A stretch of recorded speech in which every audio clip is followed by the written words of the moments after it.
Hello बच्चों, स्वागत है आपका एक बार फिर मैथ का सिकंदर की क्लास में, जिसमें मैं आपके साथ डिस्कस करने जा रहा हूं उन क्वेश्चंस को जो मुझे लगता है कि श्योर शॉट इस बार क्लास 10th में 2025 में आपको देखने को मिलेंगे, जरूर मिलेंगे। प्यारे बच्चों, मैंने एक आपकी स्क्रीन पे एक क्वेश्चन लिखा हुआ है 100% कंफर्म। मैं यहां पे लिख देता हूं भाई साहब कि 100% ये क्वेश्चन आने वाला है इस बार।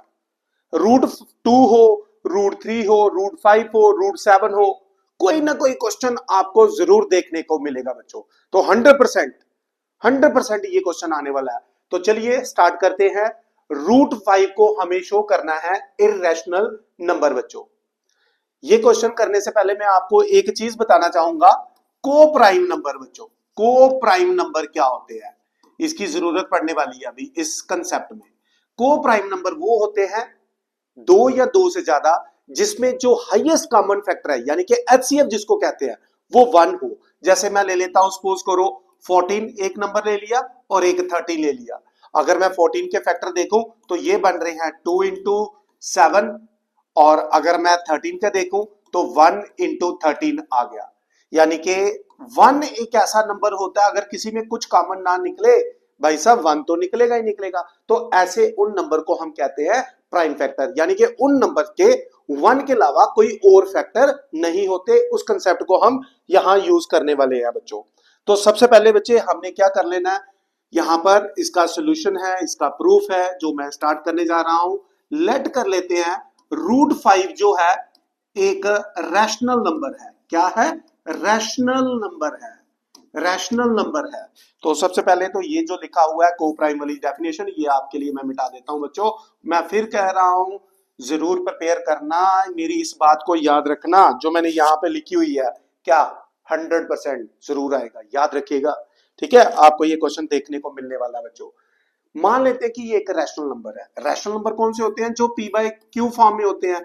तो इसको मैं लिख देता हूं यहां पर ए अपॉन बी। ऐसे ही नंबर होते हैं ना रैशनल, जैसे 2/3 आ गया, -4/9 आ गया, ये सारे रैशनल नंबर है बच्चों ये। ठीक है, तो हमने क्या किया, इसको अज्यूम कर लिया कि भाई साहब ये क्या है, इररेशनल नहीं है, रैशनल है। और यहां पर ए बी क्या है, यहां पे लिख देता हूं ए एंड बी आर को प्राइम नंबर। को प्राइम नंबर मतलब क्या हो गया कि भाई साहब ये जो ए और बी है इनका 1 के अलावा कोई और फैक्टर नहीं होना चाहिए। ठीक है, ओके। यहां से हम एक काम करते हैं, बी को क्रॉस मल्टीप्लाई कर देते हैं। तो ये बन गया मेरे पास root 5 into b is equal to a, यानी कि मैं ऐसे भी लिख सकता हूं a is equal to root 5 b. तो चलिए बच्चों इसको कर देते हैं स्क्वेयरिंग बोथ साइड। तो जैसे ही मैं स्क्वेयरिंग करूंगा तो ये आने वाला है a square is equal to root 5 का स्क्वायर हो गया 5 बी स्क्वायर। अब आप यहां देख रहे हो कि ए स्क्वायर के दो फैक्टर बन गए, कौन से? एक 5 और एक क्या बन गया, बी स्क्वायर।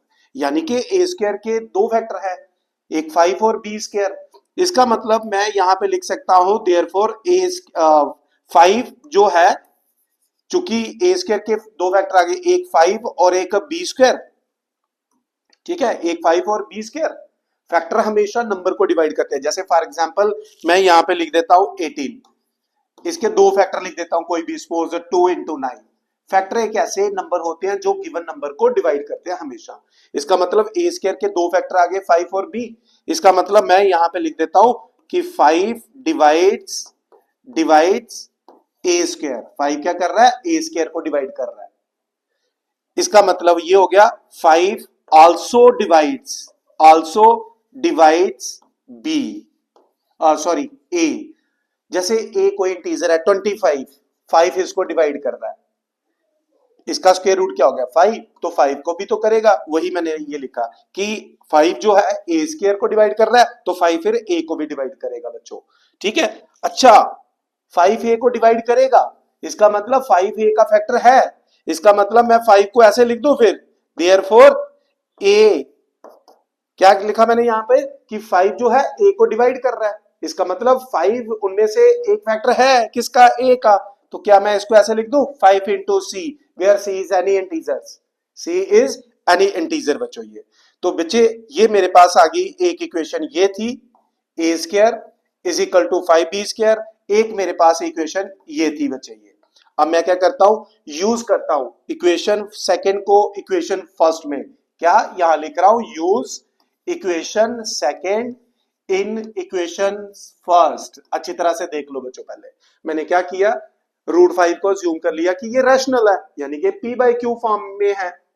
याद रखना ए बी मैंने क्या ली है, को प्राइम। मतलब को प्राइम का मतलब है कि ए और बी का 1 के अलावा और कोई फैक्टर नहीं होना चाहिए। याद रखना इस बात को बच्चों, ये बस यही कंफ्यूजन रहती है। क्रॉस मल्टीप्लाई किया, स्क्वायरिंग कर दिया, भाई साहब a² आ गया 5b²। इसका मतलब a² का एक फैक्टर तो 5 है, क्लियर। इसका मतलब 5 तो a² को डिवाइड करेगा, इसका मतलब 5 a को भी डिवाइड करेगा। अगर डिवाइड करेगा इसका मतलब a का एक फैक्टर 5 निकल के आ गया। इसका मतलब वो हमारी बात कुछ गड़बड़ होने वाली है वहां पर। तो a is equal to 5c ले लिया, where c is any integer. c क्या है, c इज एनी इंटीजर। ठीक है, ये ले लेते हैं हम बच्चों इसमें, clear. Now a is equal to 5c। अब मैंने क्या कहा, यूज करो सेकंड को, किसमें, फर्स्ट में। तो मैं a की 5c वैल्यू यहां पुट करता हूं, तो ये बन जाएगा हमारे पास 25c² is equal to 5b²। तो इसका मतलब 5 और ये 5 यहां कैंसिल आउट कर देते हैं, तो b² किसके इक्वल आ गया, 5c²। अरे भाई साहब b² का एक फैक्टर 5 निकल के आ रहा है, जबकि ऊपर मैं कह रहा हूं ए बी को प्राइम है, मतलब ए बी का 1 के अलावा और फैक्टर नहीं है। इसका मतलब 5 डिवाइड्स b², देयरफॉर इसका मतलब हो गया कि 5 आल्सो डिवाइड b। यदि 5 b² को डिवाइड करेगा तो 5 b को भी तो करेगा। इसका मतलब ये चीज थोड़ी सी ध्यान में दीजिए कि 5 यार b को भी डिवाइड कर रहा है, 5 a को भी डिवाइड कर रहा है। इसका मतलब 5 इनका एक कॉमन फैक्टर निकल के आ रहा है, जबकि ऊपर मैं कह रहा हूं कि a और b का 1 के अलावा और कोई फैक्टर नहीं हो रहा, लेकिन यहां तो 5 निकल के आ रहा है। इसका मतलब देयरफॉर 5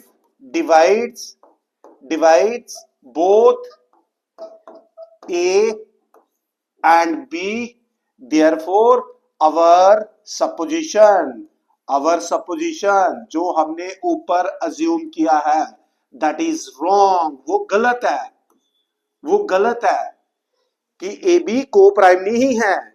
इसका मतलब क्या हो गया, यदि वो हमारी सपोजिशन गलत है, इसका मतलब √5 रैशनल नहीं है, तो क्या है, इररेशनल है। इसका मतलब यहां बच्चे मैं लिख देता हूं, therefore √5 is an irrational number. बच्चों मैं आपको बोलना चाहूंगा, इस क्वेश्चन को अच्छी तरह से प्रिपेयर करना, आपको 100% देखने को मिलेगा। तो ये है मेरे पास एक ऐसा क्वेश्चन जो मुझे लगता है 100% आएगा।